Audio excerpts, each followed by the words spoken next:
Welcome to episode 196 of Saturday Football Uncensored, brought to you by Saturday Down South and Texas Pete. On today's episode, we preview the biggest week of the 2023 season yet and welcome on Jim Dunaway to discuss the SEC and the Bama Ole Miss game. We'll also give you our best bets at the end of the show. You can find this show on our website, SaturdayDownSouth.com, and Apple and Spotify. Don't forget to join us for the live recording of the show every Sunday at 8 Eastern Time on the Saturday Down South YouTube page. Go share the podcast with your friends. You guys have done a great job of that already, but we're looking to expand the pod even more. Find clips from the show on Twitter at SatDownSouth and at SatFB Uncensored. On Instagram and TikTok at Saturday Down South. You can find us on our YouTube, of course, at Saturday Down South. And now, here's the show.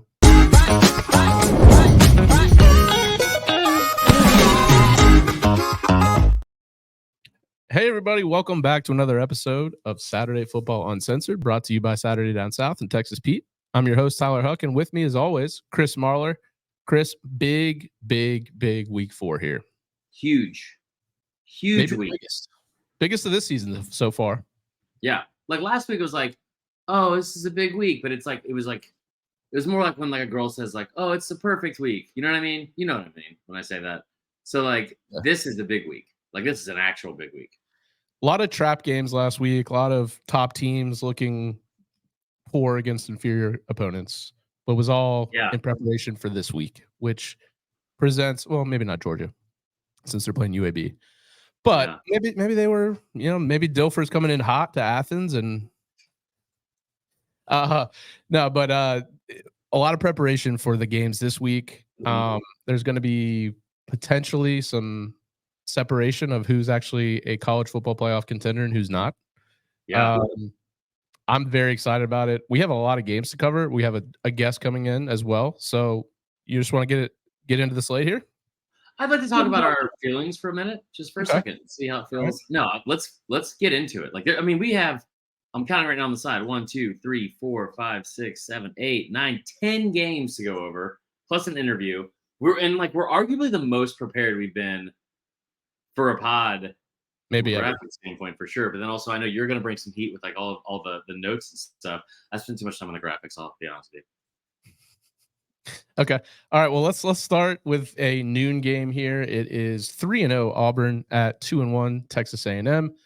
Current line, this game is at noon Eastern time on ESPN. Current line 7.5 in favor of Texas A&M. Total 51.5. So taking a look at this game, I looked at a couple different angles. Auburn as a program has played at Texas A&M 5 times since they've been in the SEC. 1-4 against the spread. What are they on the road though? I don't know.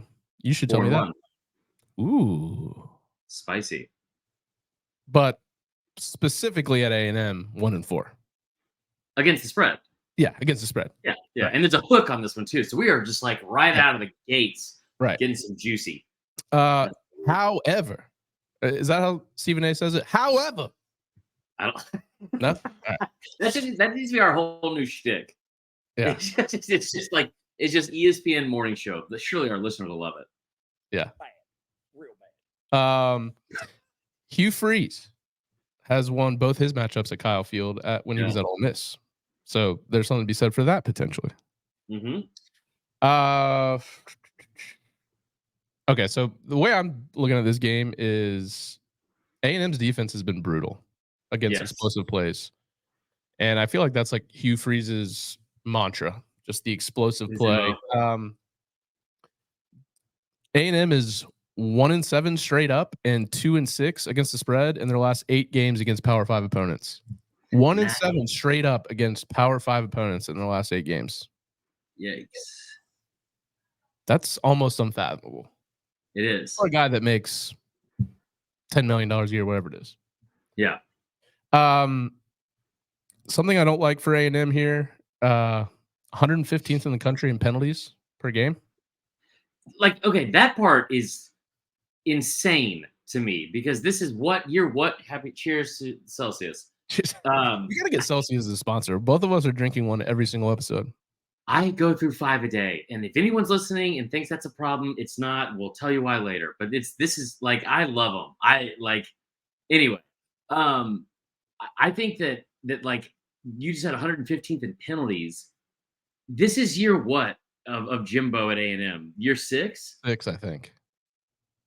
Yeah. Dude, what are we doing? Like, what are we doing right now? Yeah. It's just, I don't know, man. It's just a sign of a poorly coached and undisciplined team. Yeah. I will say they have righted things on offense considerably. I wouldn't say the opponents that they've played outside of Miami have been strong. So I'm not gonna pass any judgment yet on the offense. But the defense has been pretty bad, especially against explosive plays. I think I'm kind of giving away my lean here. Yeah. So I'll just go ahead and tell you where I'm leaning. Auburn's pass game has been pretty brutal, I will say, but they're 103rd in passing success rate, but they're 3rd in rushing success rate. Ooh. So I like Auburn to have some success on the ground here. They have done pretty well against the pass this year as well. I'm taking the matchup I'm looking at is Hugh Freeze's offensive prowess versus DJ Durkin, who I do not think is a good coach or person. I'll take A&M because it's at home and Auburn doesn't have a great. I don't know. They don't play great in Kyle Field, but I'm going to take Auburn to cover this game. My score prediction is A&M 27, Auburn 23. Okay, again, Auburn has won 4 of their 5 trips to A&M. True. I was against the spread. Okay. So here's what I think. I think Connor Wegman, 2nd overall QBR in the country. 2nd overall QBR in the country, leads the SEC in QBR, has been phenomenal. 10 total touchdowns, 2 interceptions. The dude has been legit. He gets Evan Stewart back this week. Auburn loses a defensive back for the entire season. They got one of the better linebackers in the country. The kid's been playing out of his mind. I'm an idiot and I've forgotten his name right now because I'm all jacked up on Celsius and Mountain Dew. But Auburn going to Kyle Field, this is what I'm most interested to see in this game. And that is, I think that this is a tougher and more stressful game for Jimbo than the Miami game. And I think Miami might mean more in the big picture, and I think they're ranked now. And obviously the two logos on those helmets and all that kind of stuff. That's a big game, and you fell on your face and all that kind of stuff. However, there's still positives to take away from that, right? And you also got to do it kind of like in a stadium where nobody was around to really watch it. You had a rain delay. You had a couple of things. I don't know, like people like no one's ever at Miami games anyways. Exactly. And now you got to come home to 105 to 107,000 A&M fans that are a little bit uneasy because they expected to be 3-0 here to start this game or to start this season. And you're supposed to win. You're a 7.5 point favorite at home against Auburn, but you just said it. They're 1-7 against the spread. That's terrible. That's terrible. I mean, sorry, 1-7 straight up against Power 5 opponents in the last 8 games. That's awful. What I'm most interested to see is if things get to the fourth quarter in slate. Because if you're Auburn, the whole thing you're trying to do here is you're just trying to get to the fourth quarter and keep it close so you have a chance to win. Peyton Thorne put up some great numbers kind of last week, right? He had 3 touchdowns, still had 2 interceptions, but he put up over 400 yards of offense, had over 100 yards on the ground and 200 yards passing. This offense has been able to do some things. The sample size of them being on the road is not just small. It's only 1 game, right? In Cal, they looked awful. This defense has not played very well, which has been surprising. It's been very, very surprising for A&M. If this game goes to talent and probably in the country as far as high school rating, I mean, maybe along the D line more than Georgia. It's on the D line, it's better than anyone in the country. Yeah, for sure. For sure. And that's why it's been so surprising. But you go into this game, and what I'm interested to see is if it goes to the fourth and it's a close game, is Jimbo going to stay with what he said he was going to do and let Bobby Petrino call the plays, or is he going to panic? And you're already shaking your head, and that's now listen, I know you hate Jimbo and all that kind of stuff for a number of reasons as a Florida State guy. But I don't think you're wrong here because he's done nothing to gain our trust from a standpoint of oh yeah, he'll probably do what's right. He'll do what's best for the team here because he's never done that. He's never gotten out of his own way because he thinks his way is best. I got A&M to win. I think the best bet in this game is the over at 51.5. they weren't even close to that a year ago. This is like the Cadillac game that was awesome on so many different levels. I've got A&M to win, and I've got the over. I think A&M wins. I'm going to say 33-28. Okay, so you got higher scoring than me, but yeah. All right, so you got Auburn covering then. Yeah. Okay. What did you said? You said what was yours again? I've got Texas A&M 27, Auburn 23. Okay. So a little bit lower scoring. All right, let's jump conferences here. By the way, did you see the numbers on the Colorado State game, the TV rating? This is like, it's so awesome for college football. It's just so awesome for college football. Wow, what's up? Graphic transition? Like a motherfucking boss right now. I love it. Yeah, cheers to Celsius again. Here's the heart palpitations in week 4. So the 9.3 million people is the highest viewed game in the country. Side note, the Bama South Florida game was 4th, so feel bad for all those people, including myself. But 9.3, dude, it spiked at its highest over 9 million after midnight on the East Coast. That's crazy. I mean, a 10:30 start game should never have ratings out. That's crazy. Like and that's it was actually even later. Remember, because the other game, the Tennessee Florida game, was coming off it was like 10:45 or 10:50. Yeah, so that's why I do love. I mean, I don't think people are hate watching Colorado. I think they're genuinely intrigued. We've already talked about this. That's why like Deion continuing to do this. Like, no one believes in us. Blah blah blah. It's just dumb. But this game here is against Colorado. This is against Oregon. This is Colorado's first really tough test. Now they were 28-point underdogs to TCU in that first game, and they won outright. First week, we didn't know anything about Colorado. Didn't really know much about TCU. They lost a lot. This game's a little different. Number 19, this 3:30 game, ABC. Number 19, Colorado, 3-0. At number 10, Oregon, also 3-0. The line is 21 points currently, and the total is 71. It opened at like 16 and a half? Yeah. Mm-hmm.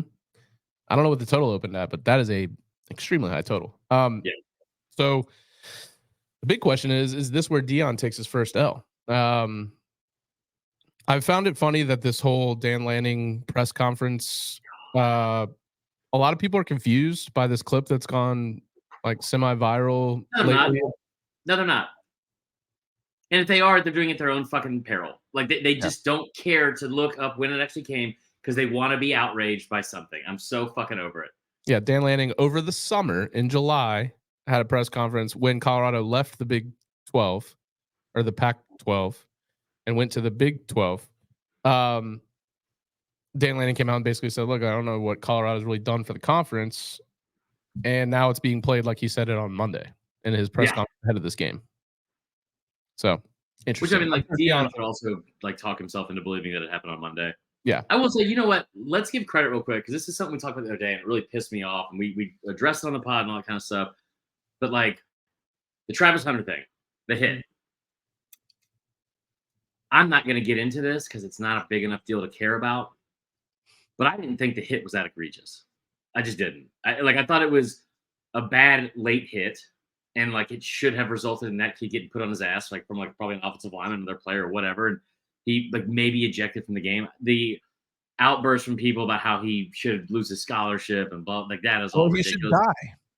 That right there is something I would say almost should never be your takeaway in a college football game. I mean, almost never. Almost always never. You know what? I'll say it. Never. Yeah. So I don't think there's anything that can be done on a football field. Sans, like, I don't know if you saw the movie The Last Boy Scout where the dude pulls out a gun on the field and shoots one of the players. It's like a movie from the 90s. Yeah, I've heard of The Last Boy Scout, but also, I mean, like, I was a Cub Scout. That never happened. Yeah, so outside of that, I don't think anyone should ever be threatened their life for something that happens on a football field. And I think most of us Boy Scout and pulled out a gun. Do you mean gun? Or is that it wasn't a Boy Scout. It was a football player. Is it The Last Boy Scout? I may have the total wrong name. Yeah, this is a weird. Yeah, it's a weird movie. There was a movie that started on a football field where the guy gets tackled and he pulls a gun out and shoots the other guy. Yeah. Anyway, for this game. So, yeah, we do want to give credit to Dion for coming out and basically being like, look, the kid is a good kid. He's working hard. He's, honor roll student, whatever. I thought that was good by Dion.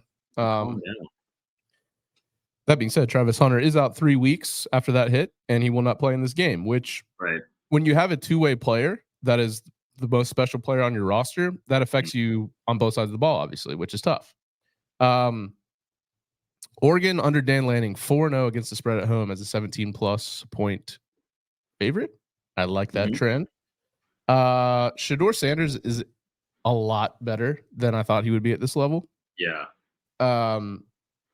Here's the thing about Colorado, though. They do have a really good running back. They got that 4-star kid, Edwards. He's been really good in the pass game, but Colorado hasn't been able to run the ball this year. Also, Colorado's defense is not very good. In fact, they're bad. They're very bad. And when your best player is out against a quarterback like Bo Nix, who would have thought we'd be saying that? But it's true. Bo Nix is one of the best quarterbacks in the country over the last 2 years. Yeah. Oregon can really run the ball. I think their strategy in this game is let's just keep Shedeur Sanders off the field. Yeah. So Colorado can't stop the run.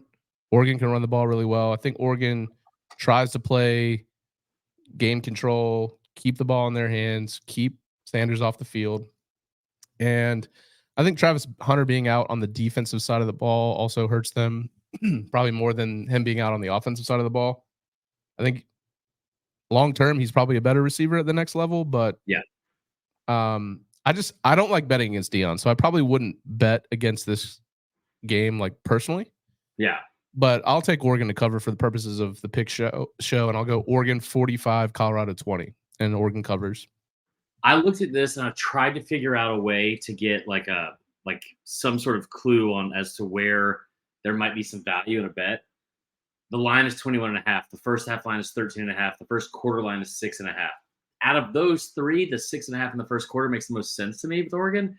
I think they come out on fire. I think here's the thing too, Oregon, Colorado is going to probably put up some points. I think Shedeur Sanders has been really, really good. But you do have your best overall player on both sides of the ball, including Shedeur Sanders, not playing this game. And you got to go on the road. This is not going to be TCU. It's not that kind of environment. And TCU, let's not forget, made horrible, horrible tackling adjustments the entire game. And that's not something a Dan Lanning team is going to do. And that was still a close game. Came down to the wire. Right. Dan Lanning, they beat Portland State to open the season 81-7. And I know you're thinking to yourself, Chris, why the fuck are you talking about Portland State? Please don't get into your ex stuff again. And I'm not going to.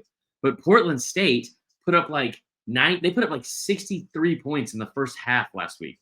They scored 90 points through 3 quarters to whatever team they were playing a week ago.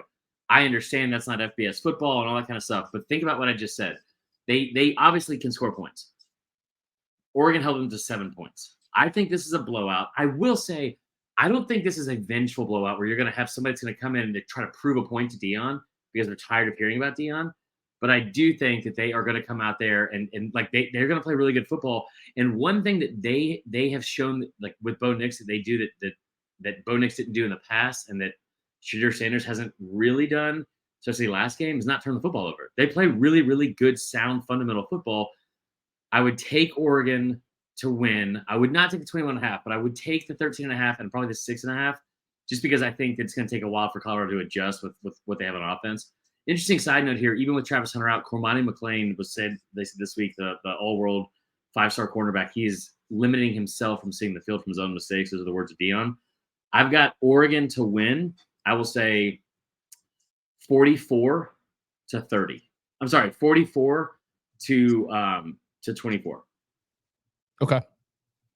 44-24. So a cover for Colorado. Mm-hmm. Okay. Let's do LSU and Arkansas real quick. The other thing that Oregon's going to know is, hey, all eyes are going to be on this game. I get that they're playing at the same time as Ole Miss, Bama, which will take away from some of that. But Colorado's clearly must-see television right now, and Oregon's going to want to prove themselves on that stage. I agree with that. All right, let's jump back to the SEC. This is a 7 p.m. Eastern time game on ESPN. Arkansas 2-1 on the year at number 12 LSU, who's also 2-1. This is a 17.5 point spread currently, total 59.5. I'll let you start here, and then I'll make my pick after you. Whichever one of you assholes decided that they're going to play this game in September 23rd instead of November, I hate you. I hate everything you stand for or sit for, to be honest. I don't care if it's either one of those things. Anyway, LSU, Arkansas. The fact that this is also Herb Street and Fowler feels weird. Oh, yeah, that is weird. Yeah. I think that LSU wins this game. I think they win it big. The line has continued to rise. I think it was like 8.5 like a couple weeks ago or like last week or something like that. I think Gordy told me it's up like 17.5. I think LSU wins. I think they win big and going away. They're a better football team, and I think they showed it last week. And they're coming back home for a night game. Arkansas has really struggled, I think, at the start of this year without the continuity they had from the years past of the offensive coordinator, defensive coordinator. I like LSU to win. I think Arkansas has lost so much on defense, and I just don't think that, like, even though I called him Superman a week ago, KJ Jefferson can't do it all on his own. So I got LSU. I think they win 38-17. Close to mine. So two opposite sides of the spectrum for these two teams coming off of last week. Jaden Daniels sets a school record for pass completion percentage, going 30 for 34 for 361 yards, 2 touchdowns, another 64 on the ground with another 2 touchdowns. Malik Neighbors caught both of those touchdowns as well as 11 other passes for 239 total receiving yards. LSU blows Mississippi State off the field. They sacked Will Rogers 4 times. They held Mississippi State to just 94 rushing yards. Meanwhile, Arkansas lost to BYU at home after being up 31-21 in the third quarter. They had 14 penalties, including 6 penalties on their final drive when they were trying to go tie the game. Almost impossible to do. Almost impossible. The O-line has to play better in front of KJ Jefferson. He was under duress the entire game against BYU. And let's be honest, LSU's D-line is a different animal. Mason Smith being back. As a Florida State fan, thank God that kid wasn't playing in that game. I feel bad for him. So yeah, but Mason Smith is a beast. I think LSU's on a mission to prove that getting blown out by Florida State was a fluke. I don't know if it was or not. They kind of have to. Yeah. To your point, yeah. I think they win this game easily, and I had almost an identical score. I've got LSU 42, Arkansas 17. So I think this is going to be a blowout. It's at home, at night for LSU. The Raging Cajuns, I know they're not the Raging Cajuns, but their fans are raging, and they're Cajun. Also, one of the weirdest stats that I've seen in quite some time, courtesy of Josh Pate, was that at one point in the second half, I think it's the second half of that game against Mississippi State had 11 straight plays that were for 0 or negative yards, which is not good. No, really not. You don't want to be going backwards on the football field. No, never. All right, so we are waiting currently. Obviously, we're not shooting this live, but we have our good friend from Next Round Live, Jim Dunaway, coming on here in a second. Let's kind of just start talking about, the game that we have to get into, and I am fucking dreading it. Man, I used to say this about LSU. The Bama LSU game, I hated it because it was like a 3-hour panic attack, and you just sit there, and you knew it was going to be some low-scoring game and like really tough defenses, and it was going to be like it was just blood pressure through the roof for 4 straight hours. But it was because like every point mattered, and it was like a low-scoring game. This is going to be a nightmare for a whole new set of reasons. Looking at the Vegas lines, shocked. Yeah, I am shocked at what I'm looking at. Bama is a 7-point favorite. It's gone up from 6. That is, Barrett Sallee said it all week. The wrong team is favored. I don't disagree with him necessarily. We'll get into, like I said, with Jim here in a second, but I just think this team, there's just so many questions, and there's like the theater of all of it. By the way, we are talking about number 15 Ole Miss at number 13 Alabama, 3:30 CBS game. Oh, I already said that. Yeah. No. Total 55.5. It's just gonna be awful. Like it's just gonna be awful. Like it's gonna be. Oh, for you. Yeah, I really think that this is going to be, and I think Lane knows it, and I thought it was going to happen in 2021, where he had a chance to kind of like I don't say put the nail in the coffin then, because especially what we know now, I think there's like a really good chance that if you want to like, hyperbole aside, this could be the nail in the coffin, like for the dynasty. And Bama, like think about this, like think about living in a world where we wake up on Sunday and there's still another week of football in the month of September, and Bama, stop fucking smiling, dickhead. and Bama and Clemson are 2-2. Like that's a different world, man. It's just, I'm nervous to watch this. We also have 2 free tickets to this game. So I will say that Glad too. you're telling me that on Wednesday. Well, yeah, probably should have put something out about it. Yeah. We got 2 free tickets to this game. If anyone wants them, I mean anyone, all you need to do, I need you to leave a 5-star review. That's it. And if we have multiple ones, I'll pick the best one, and I will give you these 2 free tickets that I have, courtesy of our good friends at Fan Card. Yeah, that's it. That's all you gotta do. Leave a 5-star review. Whoever has the best 5-star review is going to win 2 free tickets to Ole Miss and Alabama in Tuscaloosa this Saturday, 3:30 Eastern. That's pretty low. That's pretty. Yeah, that's phenomenal. It's better than a sticker. Bare minimum. Yeah. It's better than a sticker. And also it's because I will send you these. I don't have to mail anything. I can just send them right through my phone. So Ole Miss is 6-3 against the spread against Alabama since 2015. Kiffin is 2-1 against the spread against Alabama. The one he didn't cover was in Tuscaloosa. Ole Miss has been a good road dog as well. 4-2-1 against the spread. So for Ole Miss, the surprising thing for them this year is Quinshon Judkins has basically been non-existent. Yeah. Jackson Dart actually leads the team in rushing. So I don't know if that's a thing or they haven't really played anybody yet, so they're maybe holding that part of their offense back. I think most people know that Judkins is the straw that stirs the drink, if you will. Hell yeah, brother. That red Solo cup. There's the Pete Golding factor. Pete Golding coming back in. Is Ole Miss defense improved? I don't know that we know that yet. Because of the teams they've played. I mean, Tulane's not bad. But they had a backup quarterback in. Yeah, and they still almost won the game. So Tyler, real quick, you also have to take into account the fact that Pete Golding is coming back to Tuscaloosa, but he's not driving, which I know in the past has been an issue with him, right? So it's a safer environment for everybody. Yeah, it's a safer environment for everybody. It's terrible. What was with Kiffin saying when you watch his film, it doesn't seem like Kevin Steele is calling the defense? That's kind of a weird thing to say, right? You know what's even weirder is the fact that Saban responded to it, and the fact that I feel like he's already in his dome of like. And if you don't know what Tyler's talking about, basically Kiffin came out and he was like, "Yeah, it's pretty clear to us that Travaris Robinson is the one calling the defensive plays, and not Kevin Steele." And then he handled it like listen. In the past, we've seen Lane Kiffin troll Nick Saban, right? We've seen that happen. Usually, when he does it, it's like after they've played. Beforehand, it's just nothing but zero rat poison. Let's talk about like they're great, they're fantastic. They've been really really good. Like doing this, blah, blah. And like right off the bat, he's like, well, I think it'll help that Bryce Young's not there. Travaris Robinson, he's the one calling plays. And it's like, dude, he like. I don't think he smells blood in the water. Yeah, I think he does. I think everyone does. So Milroe's back in the saddle for Alabama at QB. I think if you're a Bama fan now, you understand why he's the quarterback. There might have been some calls for Buckner and Simpson and the like. Now you know why Milroe was in there.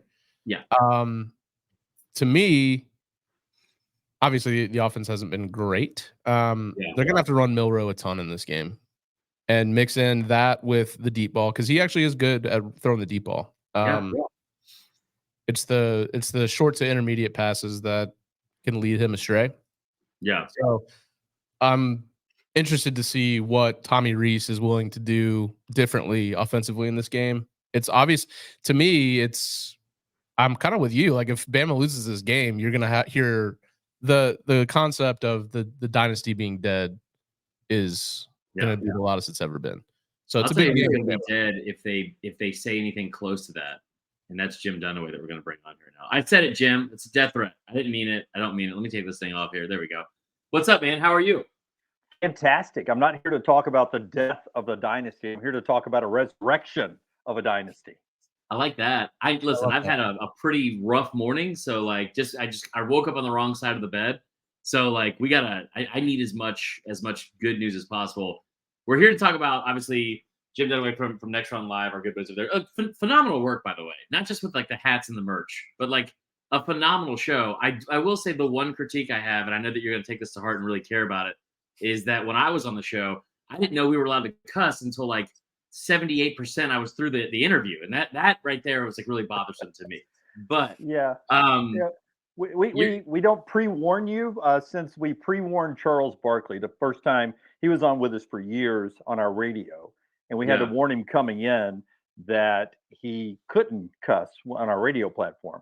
And then he came in studio very early on the digital platform, and we were like, hey, and the best part is we can sit here and drink and cuss. And he dropped 6 F-bombs in his first opening sentence. And from that point forward, we're like, all right, we probably should pre-warn the guests that it's a free reign to cuss. Yeah. And Jim, I'll just be honest with you, that's light work for me. So glad we didn't do that. All right. So like very few people and programs have like a better finger in the pulse of Bama football and what's going on over there. And the fans and just like how like just the mood. What is the mood in Alabama this week? Like what is like from the fan base and just in general, like how tense is it? What's going on over there? Let's start first with Nick Saban and the coaches, because I was on Nick's show last Thursday before last, after the loss to Texas, before South Florida, and I used to host his coach's show after games. And I will tell you that there is a part of Nick Saban, not that he enjoys losing at all, but there is a part of Nick Saban who enjoys the off-season grind and building a team, building a roster, making people better, that is having fun with this team, because there are so many challenges on this team and so many places that need work. So there is a sparkle in his eye after all these years of being able to sort of build this team, whatever that will look like Saturday and on later in the season.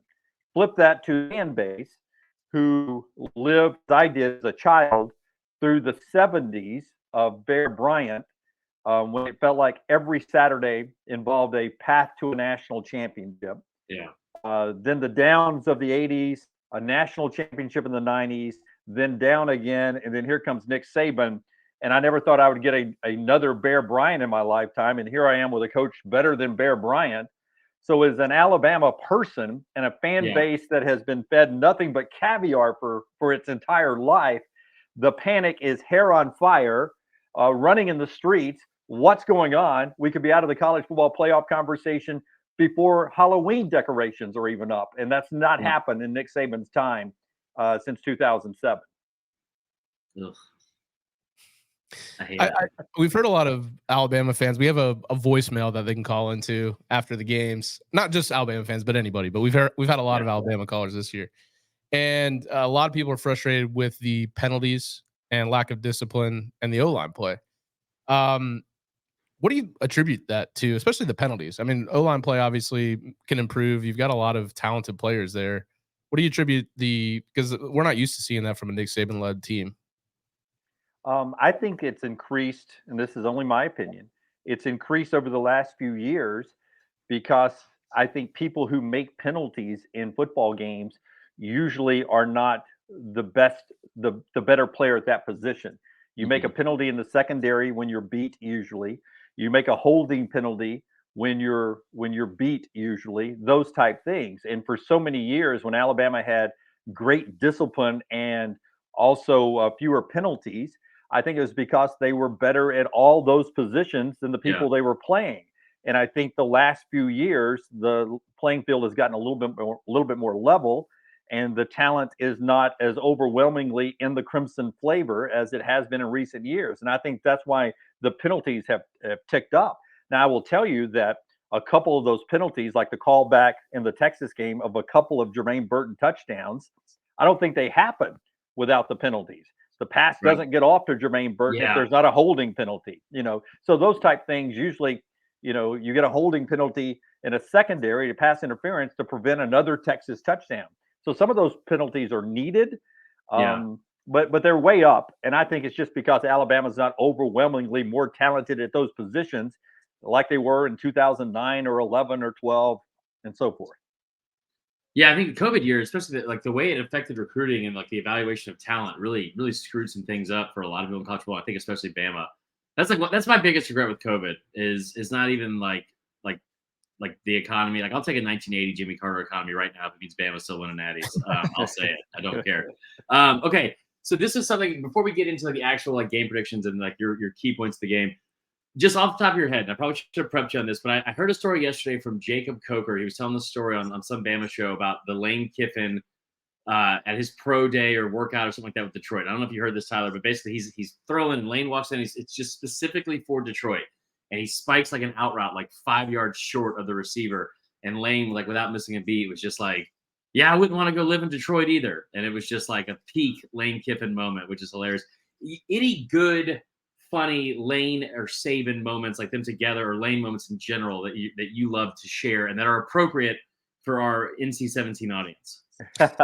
I would tell you first that show is Elephant in the Room, and that's part of our company up here, Disrupt the Media, that we own, and that's another YouTube channel. So Jake Coker's on there with Mick Gillespie, and that's where that story is 3 times a week, Elephant in the Room. I don't really have any behind the scenes stories that I can tell you, and I'm not going to give you the secondhand stories.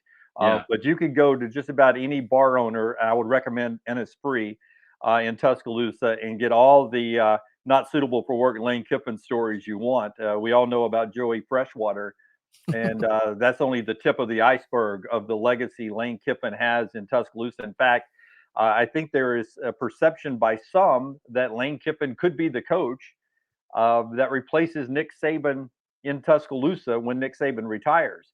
I would say if Alabama people ask Nick Saban if Lane Kiffin is the coach that follows him in Tuscaloosa, I don't think Nick Saban or Terry Saban would sign off on that. So these two are very cordial to each other, and Lane is very respectful up to a certain degree. But I don't think there's a ton of love lost for Lane Kiffin, the teenager adult, and Nick Saban and the way he likes to do things. And I'll leave it at that. But there have been many stories of the blow up between those two, and that goes all the way to the college football semifinals against Washington that led to him being dismissed, a coach being fired between the semifinal and a national championship game. Right. I'm not even gonna get started. I'm like genuinely shaking right now, even still talking about that, because that's still the best Bama team outside of 2020 I've ever seen in my life, and they came up one play short, which would have probably helped he was there. Anyway, Tyler, take away, because I'm going to lose my mind right now. All right, well, let's get into this game. Obviously, Milroe's back in the saddle. We were just talking before you got on. I think Bama fans got a glimpse of why Milroe was the quarterback to start the year in the first place. You know, the backup quarterback's always going to be the most popular guy on the team until you see what they can do. So what are you expecting the offense to look like game plan-wise against a Pete Golding-led defense for Ole Miss? Yeah, well, first of all, you hit a nail right there. Alabama fans have, can I say, bitched about Pete Golding for the last 4 years, right, as Alabama's DC. And now here he comes riding into town with a chance to beat Alabama. I mean, for the Golding family, this is set up perfectly with a big middle finger to the Alabama fan base as he walks off the field if they're able to pull the upset. Listen, I'm not a football coach. I was a baseball player. But Jalen Milroe is really good at running the football. It is obvious now that of the 3 quarterbacks you've seen, he is the best option for this team. I was surprised in the Texas game that he was still they were still running a lot of the same plays that they ran when Bryce was there, when Mac was there, when Tua was there, and there were not more designed runs for him. This offensive line is really good at run blocking. They are mediocre thus far at pass blocking. So I hope in this contest, lessons have been learned, and there is a Jalen Milroe designed run package that will take you back. I don't care. Let's go all the way back to the Tom Osborne Nebraska teams. Let's line it up. Let's go the power I or the veer or whatever you want to do. Run it around the side, either pitch it to Jace or run over some people, get 6 yards, huddle up again, let's go again. So I hope there's more Jalen Milroe runs in this game. I really can only think of one that I've seen on a design play call, and I don't want to say it was in like late in the first quarter, early second quarter, inside the red zone against Texas. And I don't feel like they've run another one. And you brought up a good point with the offensive line. The offensive line has caught a lot of flack, and deservingly so, because they've not been up to par with what we heard in the offseason, right? At the same time, one of the reasons they were so awful a week ago against South Florida, a defense that was ranked 113th in the country, is because there was no threat to throw the ball. And you have that with Milroe, I think, and to run. Outside of that matchup, what is a position battle, or is a player that we're not talking about? Like, I know Amari Niblack came up huge in that Texas game. What's a player maybe we're not talking about that come Sunday morning might be the hero of this game, or the best standout player that Bama's had? For Bama, you get Tyler Booker back at left guard, and I think that's huge because true freshman Caden Proctor on the end uses Booker as sort of a crypt sheets, a cheat sheet of play calls, blocking schemes, and everything. And Booker didn't play. He joins us every week, part of our NIL deal with him on the next round. And he had a little back issue. He was designed to miss that game against South Florida. He's back. That'll help Proctor a little bit be in the right place and feel a little bit more comfortable. So just having Booker back, I think, will be huge.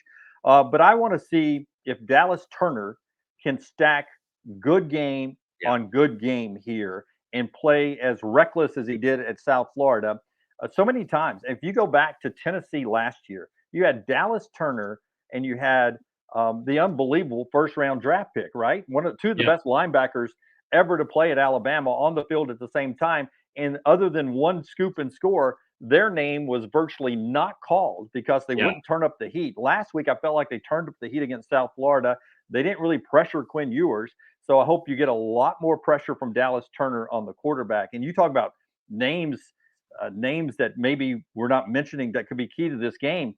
We were talking to Neil McCready, who also works with us here at Disrupt Media, and earlier today, and he's talking about all the receivers and tight end that will be making their first Ole Miss appearance likely against Alabama, including Zachary Franklin coming from UTSA, the big tight end, likely going to make his first start. I think he played at Memphis. So some of these portal guys who haven't played, two receivers and a tight end, may be making their Ole Miss debut this week.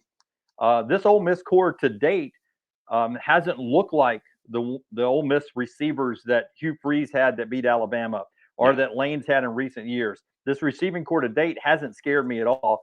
If these guys come back and they're effective coming out of the portal and playing for the first time this week, that's going to free up that Ole Miss run game that hasn't been what you expected so far. So that's my biggest takeaway from this game. Can Ole Miss get some receiver production against Alabama's great secondary that gets their run game going? And if Ole Miss gets that run game going, then Alabama could be in trouble. The line on this game is 7 in favor of Alabama. Chris, amongst others, was very he thinks the wrong team is favored. I'm scared. Is that a question or a statement? You're scared and the wrong team's favored. I would tell you that this game is frightening to me. Yes.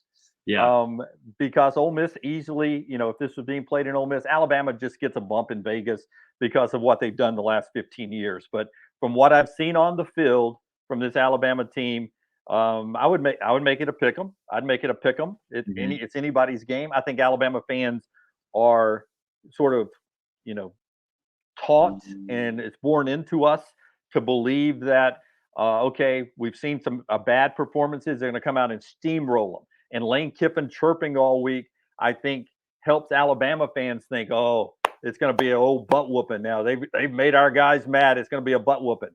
But I'm with you guys. This is a pick 'em type game for me. And I wouldn't argue with anybody that would say the wrong team's favored right now. I wouldn't argue with anybody. You give us a score prediction, or is it going to come up later in the week? We don't do score predictions, but I'll give you one. I would say Alabama 27 and Ole Miss, depending on if Lane goes for it on fourth down 6 or 7 times, I'll say Ole Miss 24, 27-24. Give me a real Will Reichard walk-off 56-yarder to win it for the Tide. That would be fantastic. I don't know why you threw out that specific number, but I love it, Jim. Listen, I should have done a better job of bringing that up. I apologize about the Disrupt the Media, the Jake Coker show. You guys have a ton of things going, man. It's been incredible to watch y'all success and a ton of fun being on the show. Let everyone know where they can find all of y'all's things, and we'll hopefully have you on again soon.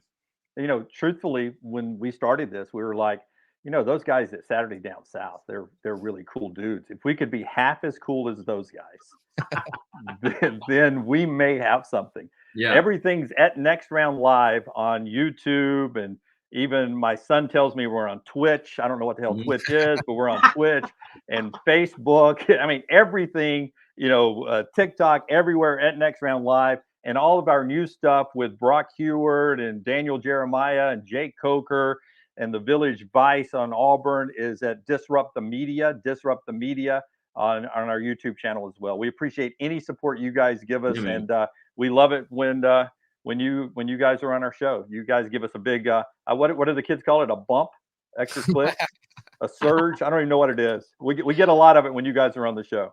We appreciate it, man. We'll talk to you again soon. Thank you again. All right, man. Thank you, guys. Thanks, Jim. All right, that was awesome. All right, let's get into the picks, man. Jim made me feel a lot better about it. I don't want to see a 56-yard field goal. Well, at least in his scenario, it would be tied. So if he misses it, at least it goes to OT. Do you realize that Alabama has tried to kick a 56-plus yard field goal when they were tied before? Have some more athletic people on the field for that one, then. Yeah, so my pick, I'm not going to let Jim sway my pick. I've already got it. You can look in the doc. Yeah. Very similar to his pick. I think the bet is so obvious on Ole Miss that I think Alabama wins this game. But I will take Ole Miss to win. I'm sorry, to cover. I think we punt the narrative of the dead dynasty for at least another week. I hate Bama's offense, but I'm going to take Ole Miss to cover, and I'm going to go Bama 30, Ole Miss 27. My nipples are harder than a fucking 9th grade algebra test right now. That makes me feel better. Now, listen, I've said this in the past, and I'll say it again. But the Texas thing, I told you all summer long what was going to happen, and I was right on with it, okay? I prided myself, and I always pride myself on trying to be as objective as possible and as rational as possible. And believe it or not, throughout the years I was on the STS pod, no matter what Connor told you guys, I was not ever making emotional hedges. I told you exactly what I thought was going to happen all the time. I'm fucking leaning in hard to the emotional hedge this week. And it's partially because I believe it. I'm very nervous about this game. I don't like how Bama fans, including myself, have been read way too much into body language and smiles and emotions from a press conference all offseason. And Lane has done nothing but stoke the fires with that all week. Here's the thing that stands out to me. And I understand Tyler Booker's back, and Jim said it, and I hated hearing it, to be honest. So the one thing I didn't like that he said was they're going to play angry. I've heard it all year. I've heard it all offseason and all year, and the chip on their shoulder and joyless part of the ball, and they haven't done it. They just haven't done it. And Ole Miss, I understand they had not played a lot of great teams early, but here's the thing that I think Bama fans don't understand. One thing that people have looked at in this game is, well, they give up 307 yards passing to Haynes King. They give this many yards to Georgia Tech. Georgia Tech's not a bad football team. They're not a bad offensive football team. Haynes King has 9 touchdowns and 1 interception on the year and is averaging over 311 yards per game. Haynes King is 330 yards per game. He's been a good quarterback where he's at. Yeah. Can Jalen Milroe do that? I don't know. We haven't seen it. Can he do that and then also not throw an interception? We definitely haven't seen that besides MTSU, and this is an MTSU. The thing that scares me the most is that Alabama is ranked. They think they're 13th or 12th in the conference. I said this last week in penalties. Here are the numbers under Tommy Rees. Okay, are you ready for this? Because this is going to be wild for you to hear. Under Tommy Rees, the offense scoring. This is in the SEC. 9th, passing 13th, total yards 13th, first downs 12th, sacks allowed 13th. The offensive line has been bad. Ole Miss ranks top 4 in the SEC in both sacks and tackles for loss. I think that you have to get Jalen Milroe on the first fucking drive involved in the run game and give him some design runs. You have to put them on skates and make them backpedal early. And I am so fucking fired up now that we're talking about it. But that being said, the wrong team is favored because Alabama's done nothing to prove why they should be a 7-point favorite over this Ole Miss team going into this game. Ole Miss 31. Alabama 23. That you will hear the dynasty is dead after that, if that happens. I'll tell you myself, it already is. All right. Moving on. All right, moving on here. We've got another night game. It is We can Iowa. skip a few of these back here too. We've got Iowa and Penn State. Penn State currently a 14-point favorite, I believe. 15 now, which I don't like as much. Total is 40. This is a CBS game, CBS night game, 7:00. Number 24 Iowa 3-0 at number 7 Penn State 3-0. Hold on, I know we can do the clips now, but I know we don't have this prepared. But can we just play the clip of the Iowa offensive coordinator and what he said to the media? Because if you don't know this, there's a contractual clause in his contract that he has to score 25 points per game to keep his job. Did you know that? Yeah, it's Kirk Ferentz's son. Yeah. Yeah. So Billy Madison has to fucking score 25 points per game to keep his job. This is what he said after their game on Saturday. Right? You ready for this? You all have fun with this 25-point reception, and I get it. It's not coming through good. Dropped 41 on Saturday. So maybe it's time to grab a hold of your little step ladders and go ahead and climb out of my ass for a while. Ooh. Maybe it's time you grab onto your step ladders and climb out of my ass for a while. I love that. It's like I was like shocked that he said it. That sounds like something that you would say. Yeah, I mean, I don't know if I'd say climb out of my ass. I don't think I ever would have let you in there in the first place. That's neither here nor there. We don't kink shame, right, Tyler? Like you always say. We don't kink shame. That's right. So moving on. What are your thoughts on this game? Drew Aller? Have we been saying his name wrong the whole time? I think it's Drew Aller. Everyone else has said it the opposite way, besides me and you. Okay. Penn State. So Penn State's won every game this year by at least 17 points, including last week, 30-13 against Illinois. I would say it's a little misleading because they had 5 turnovers last week. Which, I mean, Drew Aller, if that's what we're going to go with, they converted those 5 turnovers into 20 points. Outside of that, it was a turnover-free day for Aller, but he only completed 16 of 33 passes for 208 yards. Mm-hmm. Iowa's defense is considerably better. What are we doing? I didn't mean to do that. My bad. The Iowa defense considerably better than what Penn State has seen. They've played. Now Iowa has played Iowa State, Utah State, and Western Michigan. So I don't want to act like they've played anyone good, but they've only given up 37 total points this year. True. There's gonna be low scoring, and that's reflected in the total. I just expect this game to be close for some reason. I just expect Iowa to go in there, play extremely hard defense like they're known to do. I don't expect them to score a ton of points. I also like Penn State's defense. If I was going to pick the game, I'd probably, I don't know. 40 does seem a little low for that Penn State offense. As far as the total point total, I'd probably go over the 40. And as far as a score pick, I'll go 30-20 Penn State. I think Iowa will cover, but Penn State will win by 10. Was very surprised to see the 14.5. And really, this has been like a streaky series. Here's something that's going to shock you. How about this? So Iowa's won 2 in a row, right? They won in 2021 and in 2020, and kind of destroyed Penn State in 2020, to be honest. Before that, Penn State had won 6 in a row, and before that, this is going to really shock you, Iowa had won 9 of the last 10 versus Penn State, which is kind of crazy to me. The 14 points, though, I was mainly surprised by that because when you look at the series history, the 4 of the last 5 games have been decided by 1 score or less, and most of them by like, I'm looking at it right now, by 5 points or less. So I think this is, and like Iowa's always a place too that I feel like on the road it's gonna be at night, not an easy place to play. Not an easy place to play. I love Iowa plus 14.5. The over is like we're screaming for the over here, right? Like, I mean, yeah. I mean, I would think that Penn State could put up 30 of that 40 on their own. Now, Iowa's defense is really good, but I really like the running backs at Penn State. Yeah. Aller, good QB, maybe not great. Home game at night. I just think you'll see some juice out of Penn State. We're rooting for the over. I mean, if you find yourself rooting for an under on a total of 40, Though I did take the Right. under on that. What was that game? I was at Iowa State. The total was like 35 and it went under. So 6 Iowa of the State is 7. terrible though. Iowa State Yeah, lost they're- to Ohio, not Ohio State, but Ohio last week.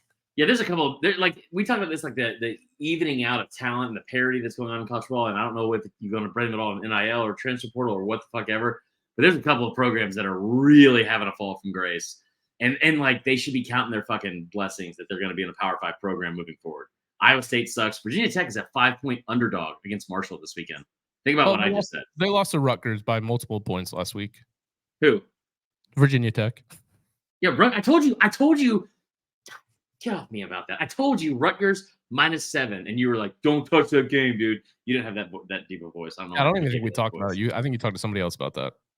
No, I said specifically. I said I kind of want to take Rutgers here. There's no chance we covered the Rutgers Virginia Tech game on our podcast. You didn't let me cover it, dickhead. All right. So anyway, I like the over here. I like Iowa plus 14.5. Between the two, I like the over more. Penn State, I think, is a really, really good team, and I think people are going to finally get to see more of it. They've been on primetime the last, they've like had a couple games where they've been on display here, but I don't think people really caught on. I think Drew Aller, I think he's going to be really I don't think he's going to be in the Heisman race, but at some point we're going to look up here and I don't know how JJ McCarthy is still on the Heisman list after 3 interceptions against fucking Bowling Green, but we're going to realize that this might be the best quarterback in the Big Ten this year. And as of right now, I think that's a very, very fair statement. Anyway, so I like Penn State to win. There you go. This is a weird one. We don't need to spend a lot of time on it. Wait, what did you say for the game score? I didn't hear you 30 say. to 20 Penn State.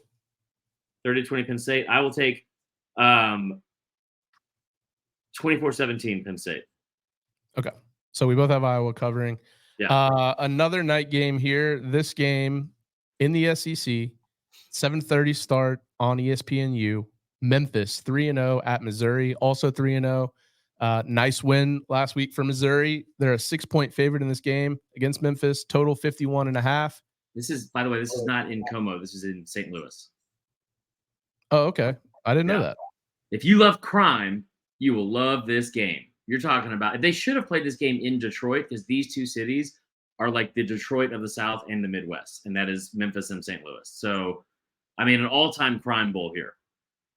All right, so this crime bowl, are we gonna ride with Missouri? We don't have to break the game down, but it is Memphis is actually pretty good defensively, and their quarterback Seth Hennigan is actually a pretty good player. He's been there for 3 years, so I would hope he's good at this point. This is actually, so I actually have a best bet for this game, but it's not for the spread. So, what do you like for the game as far as the score here?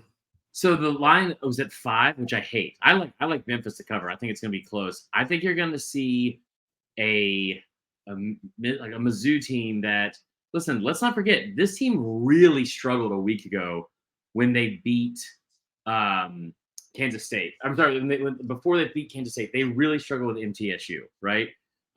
Look at some of their biggest wins they've had under Eli Drinkwitz. Last year, they went on the road and beat a ranked a South Carolina team that finished ranked. They beat the brakes off them. They beat them 23-10. Come back home, you lose to Kentucky for like the 1,000th time. It feels like. Anytime it feels like they've had a good win. 2021, they come out and they beat Florida. Right, next week you get hammered by Arkansas by 17. They have not been able to stack games very well in the Eli Drinkwitz era. I don't like it. I don't like it. So I'm gonna say that Memphis wins outright. And I hate to say it, but here's why. Brady Cook has played some of the best quarterback play of any QB in the SEC. He's been awesome. Now let's keep in mind here, Tyler, we have a new name for my quarterback rankings that came out today. There are unofficial quarterback rankings. Okay. We don't want to make anyone mad on the editorial side of SDS, because I know that's a very serious job to be able to rank the quarterbacks for a weekly article. So my official quarterback rankings, Brady Cook, I think was top 6 this week. He's been really good. Like QBR, passer rating, however you want to look at it, hasn't turned the ball over this season, putting up like a decent amount of yardage. I think he threw for 356 last week against K-State. He's injured, and he looked not great at times in the game a week ago when he had that leg injury. And if they have to go to Sam Horn, they're not going to win this game. I think Memphis wins outright, and I hate to say it, but I got Memphis 31-28. Okay. I'm going to take Missouri to win this game. The streak continues 4-0 for Missouri. Love it. 28-24. Okay. So Memphis does end up covering. But this is going to come. We're going to circle back to this game in my best bet. Yeah, I like that. UCLA at Utah. The graphic kind of screwed me up there. I'm going to blame that one on you. Number 22, UCLA, 3-0 at number 11, Utah, 3-0. Yes. The spread currently 4.5, total 51. This game is on Fox at 3:30. Only thing I'm looking for in this game is Cam Rising playing. We've known now that Kyle Whittingham isn't exactly the best at sharing his injury report. See the Rose Bowl last year when he didn't tell anyone in the media that Cam Rising wasn't going to play, and it just like threw everybody off. If Cam Rising plays, I love Utah in this game. If he doesn't, I still think Utah will win the game, but it's going to be closer. Utah, 104th in passing success rate. So their QBs that have come in and played for Rising have not been good in the past game. You've got to have him back, even though UCLA's defense is 122nd in the country in defensive success rate against the pass. If Cam Rising's out, I like Dante Moore. It's tough to win in Utah, so I don't think I can pick UCLA outright. But I think Dante Moore can keep this game close if Rising doesn't play. My pick, I'm going to assume Rising isn't playing yet. He did just tear his ACL, like at the very end of the game season last year. So I don't know. I wouldn't bet this game because I have no idea if Rising's playing. Nobody does. I'm going to assume for the pick that he's not playing, and for that, I will go with Utah to win the game, but UCLA to cover 30-28 Utah. 30-28 Utah. Yep. It's a bold statement. I love it. Here's why I think this is interesting. Utah is a 4-point favorite at home. Give you some numbers. We gave you some numbers on this on the Florida game earlier in the year. Now, Utah at home over the last, they have a 25-game home winning streak. I'm talking about non-COVID years, okay? In non-COVID years, the last 3+ years combined, they have won 20 straight games. 19 of those have been by double digits, okay? 19 have been by double digits. They have been really, really good at home. You saw what they did to Florida at home. Last week in the last home game, they played Weber State, whatever. They had the game against Baylor on the road, which we're going to chalk up to being on a Power 5 team on the road. The thing that impressed me most about UCLA so far this year is that not only has Dante Moore been good, but he seems like he's been really, really good at like protecting the football, like more so than a lot of first-year quarterbacks have been. He's got 7 touchdowns, 1 interception on the season so far.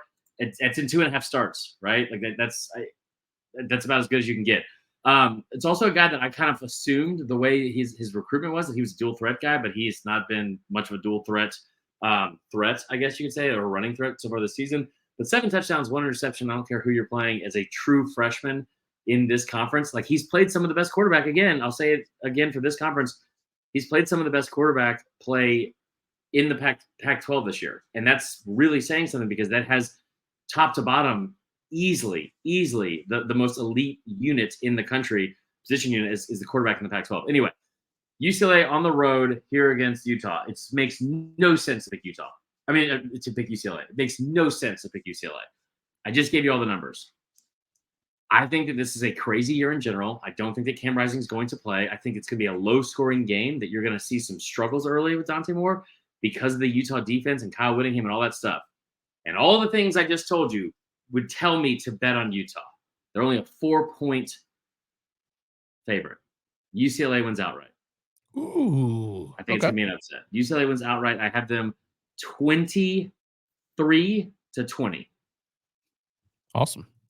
All right, let's stick in the Pac-12. This game we are dubbing the Pac-2 game. Yeah. Because it's the only 2 teams that are officially left in the Pac-12. Number 14, Oregon State, 3-0 at number 21, Washington State, 3-0. Washington State is a 3-point home dog, total 57. This game's on Fox. A lot of hype around Washington State quarterback Cam Ward last year when he was coming through the portal. I don't know if he necessarily lived up to it last year, but this year he's completing 72% of his passes. He's thrown for 990 yards, 9 touchdowns, no picks. Washington State, Washington State's averaging 48 points per game. They've kind of developed publicly, like their coach has come out and said, we're developing like an us against the world mentality. Yeah. After being left out of the conference realignment talk, they're playing really good football. I think a lot of people were surprised by Washington State this year. On the other side, Oregon State has DJU now. At quarterback, he's thrown for 630 yards, 6 touchdowns, 2 picks, rushed for another 4 touchdowns. I really like the running back Damian Martinez. He has 351 yards rushing already. Pullman has been a tough place to play for Oregon State. Given the history of this game in Pullman, I do like Washington State to cover. I probably wouldn't bet this game because I do like Oregon State a lot. I like their defense. Yeah. I think this is going to be an awesome game. Yeah. I think Oregon State wins by 1 point, 31-30. Okay, I want to pick Washington State here so bad. Sleepy game. It's a 4:00 start, but it's like not a lot of people are going to be watching this game because of all the other games that will be going on this Saturday. Pullman, I think they only hold like 33,000 in that stadium in general. Not getting enough national love. Cam Ward has been awesome at quarterback. Here's a stat for you, and this is what I'm going to go with. The most efficient teams per play in college football. This is a stat that goes beyond me that we hear our guy Josh Hancher always talk about this with from Dog Stats, like efficiency, EPA, all these things, EPA, GPA, RTR, LOL, all of those things. The most efficient teams per play in the country. This is going to shock you. 4 of the top 5. 24/7 Sports put this out the other day. 4 of the top 5 teams are in the Pac-12. And number 5 is the Oregon State Beavers. Number 7 overall in offensive efficiency. Number 26 overall in defensive efficiency. Number 27 in special teams efficiency for a net efficiency of 90.8. I have no concept of what 90.8 means, but I do know that it's the 5th highest in the total or in the country overall. That being said, it's hilarious to me that these 2 teams are left out on their own for a whole other set of reasons we're not going to get into because of our 5-star review from a week ago. I picked Oregon State to win the conference to start the year. I don't know how confident I am in that now because of how good this conference is top to bottom. It is the best conference in college football. But I like DJU and the fact that he's at least been in big games. And I don't know if I can say the same for Cam Ward. I know that DJU has gone on the road and started against Notre Dame. And he's had some bad moments, but that is one of his best when he went on the road in 2020 and beat a ranked Notre Dame team that made the college football playoff. I think that Oregon State has found themselves a leader at quarterback, and I think that they are a very, really well-coached team with Jonathan Smith as the head coach. Oregon State continues the undefeated season as of right now. I've got them winning this game, 35-30. It's going to be a good game. Yeah. Let's go. Stick in the night slate, 7:30 p.m. on NBC. We've got number 6 Ohio State at number 9 Notre Dame. Both teams undefeated. Currently, the spread is Notre Dame, a 3-point home dog, total 55.5. I'll let you start. I'm so fired up for this, man. Like this has a chance to be like, it should be a good day no matter what. And I'm saying that from a fan perspective because we got good football. I mean, fucking good football on start to finish. If you don't already have it, they're not a sponsor, but shout out to YouTube TV where you can watch multiple games at once, up to 4 at a time. Go out and get that because it's a ton of fun. If you're like me and are an idiot and only have one TV set up right now, this is going to be one of those Saturdays. And even if Bama loses, there should be some really fun games even afterwards, and I can't wait for that. This is one of them. Oh yeah, this is it's an all-time historic program matchup right here. Yeah, this is like a uniform game, a helmet game, 2 blue bloods facing off in a home and home the way that it should be in college football. I can't wait. Now, going into this game, there's the 2 things that I think I'm most intrigued to see. Notre Dame last year versus ranked teams put up 30 points per game against ranked teams. Ohio State, it's lots of made of that defense, right? And bringing over the guy from Oklahoma State a couple 2 years ago or last year, and them not being as dominant as you would have thought. You've seen, and I've mentioned on the podcast a whole bunch, You have anytime you look at like NFL draft, like mock drafts going into next season, it's not only littered with Ohio State players, but a lot of defensive players. They've got dudes everywhere, right? And will that translate? We'll see. I think they struggled against Indiana to start the year. In the first game of the year, with a new quarterback, a lot of new things in place, they struggled, and people, for whatever reason, kind of wrote them off, which is dumb as shit to do. Ryan Day's already come out and said, basically, in so many words, they guaranteed a victory and they're going to win this football game. I think if you're Notre Dame, you have a lot of confidence because of the run game, especially. You might have the best back in the entire country, averaging over 8 yards per carry. Kyle McCord leads the Big Ten in QBR at over 87.2. Ohio State's games versus ranked opponents last season had a combined average score of 64.3 total points in the game. I think it's going to be more high scoring than people think. I think it's definitely going to be more high scoring than the game last year. I want to pick Notre Dame. I really do. But I just think that Notre Dame in big moments has done nothing ever to make me feel like they should consistently win these type of games. And Ohio State has a lot of unproven guys, but I tell you what, Ohio State is very dangerous, and that's why they were my pick before the season to win the national championship. And they are very dangerous because they've got dudes everywhere, like I just said, and they have a chip on their shoulder. You think that a quarterback's not going to play well with Ryan Day calling the plays? I mean, look, when we counted Ohio State the most over the past couple seasons, they always seem to rise to the occasion and do something that, like, we should have already known was going to happen. You look at last season, they get trounced by Michigan. They come right back out and they take Georgia for the full 60 minutes in an absolute dogfight. I think Ohio State wins. I think they cover the 3. I think this is a very, very good game. I think they pull away late. I got Ohio State 34-24. You've got me fired up to pick Ohio State, but I'm going to go with my gut here. Ooh. I think it's a little different program with Sam Hartman at the helm. This is going to be Sam Hartman's 50th career start. You've got a lot of experience at Signal Caller. It's a home game. By the way, Notre Dame. So Hartman, 13 touchdowns, no interceptions to start the year. They're rolling. They've opened the season with 4 straight 40-point games for the first time since 1900. They put up 40 points per game in 1900? Yeah, against Goshen, Inglewood. Church were they playing? Which were high schools, a South Howard Park club team, and the University of Cincinnati. Is that real? Yeah, that's real. I like how you sprinkled in and University of Cincinnati. So they've never scored 40-plus in each of their first 5 games. I like Hartman, the Hartman versus McCord angle. I think Hartman's got the experience. This is a night home game for Notre Dame. I think they're wanting to change the narrative that they can't win big games like this. I got Notre Dame 28-27. I love it. This is going to be an awesome game. Hey, let me ask you a question. I saw this floating around on Twitter before we get into the big one, and I know you're chomping on the bit to do it, and we'll close it out here in a second. Does Notre Dame have to win this game if they want to get in the playoff? Because I saw that floating around Twitter, and my initial knee-jerk reaction was, yeah, they do. They do have to win this game to get into the playoff. But really, there's still a lot of meat left on the bone for them on this schedule. I think they still have Clemson, right? And they also have, I know they have USC at home. There's still some time for them, but I don't think it's a must win in week 4 or week 5 for them. But what are your thoughts on that? Yeah, and I keep in mind they also play at Duke, which normally you'd laugh at that, but Duke is ranked number 18. They handled Clemson, and that's a night game on the road next week. Yeah. So if you lose this game, but then you run the table, I think that given everything that's going on in college football right now, with all the crazy results, I think they could still get in.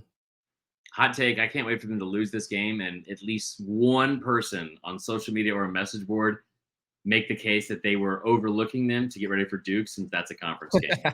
Let's get into the final game we're going to preview. I'm going to start, and I'm going to be short-winded for once in my fucking life so we can get into what you think is going to happen in this game. Clemson and Florida State. Now, 12 o'clock on Saturday. What's the line? Clemson's currently +2 at home. All right. I want you to stew and get fired up because this is the first time since 2016 that Clemson is a home underdog in Death Valley. I'm assuming if it's 2016, that had to be the Louisville game with Lamar Jackson. I was there for that game. It was incredible. An incredible atmosphere. I kind of feel like they did a little bit of a disservice. And I think both fan bases would probably agree with this, that they had this game at noon instead of the night game, because I think there's a lot of good memories for Florida State going up there at night with an elite team.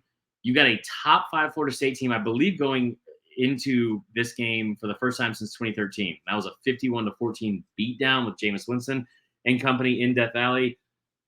Clemson has been really, really good. They have one loss in, I think, their last 20, 30 plus games at home. And that was last year by 1 point to South Carolina. Florida State has all the momentum in the world. This is a really fun matchup for a lot of reasons. It's not just on the field what we're going to see, but because of the fact that Florida State and Clemson, there's not two programs and two coaches that are doing things more differently than these two teams and these two programs. Talking about the transfer portal and the way that both teams are attacking that, all the above. I saw Clemson struggle against Duke. Duke's a better team than we give them credit for. I heard what Dabo said about how we can go in and we can do if we play the same type of game. I think what was his quote? We won't lose another game all season, right? Yeah, something like that. Yeah.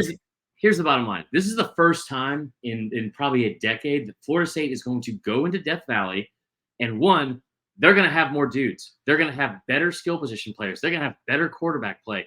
They might have a better defense, but they are going to all the important matchups of this game. Florida State not only has the advantage in, they're also not fucking scared. They opened up this season and absolutely trounced. I mean, just skull dragged an SEC powerhouse in LSU.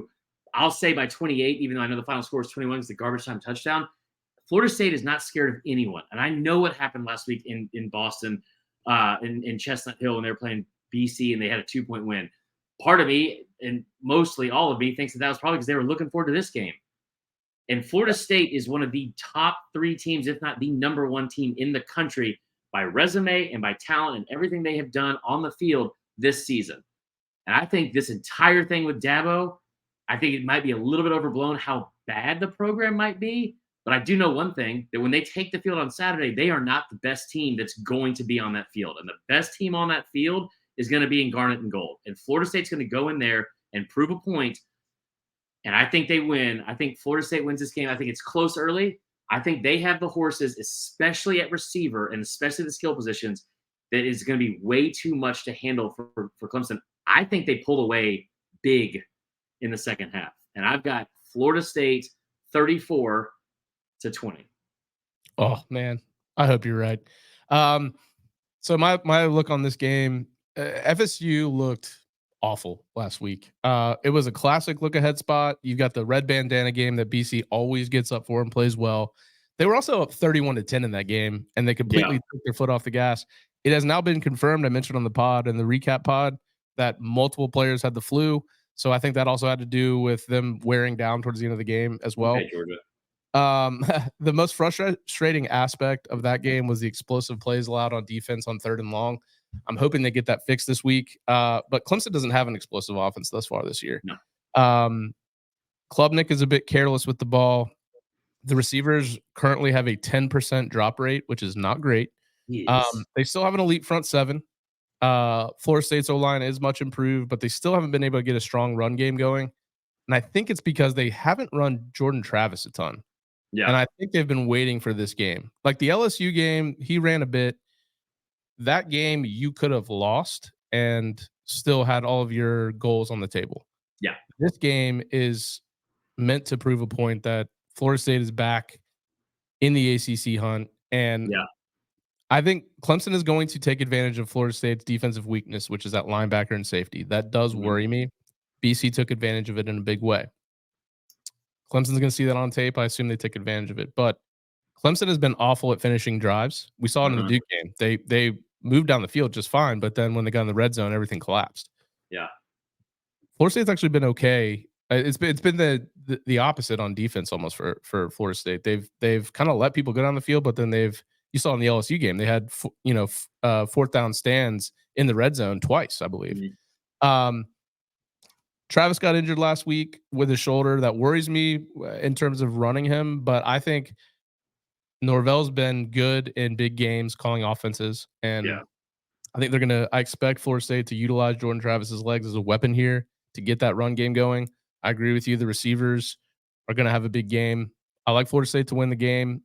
I like them to cover. It's going to be closer than yours, 31-27, but I like Florida State to come away with this, be 4-0, and have all of their goals in front of them as far as making the college football playoff.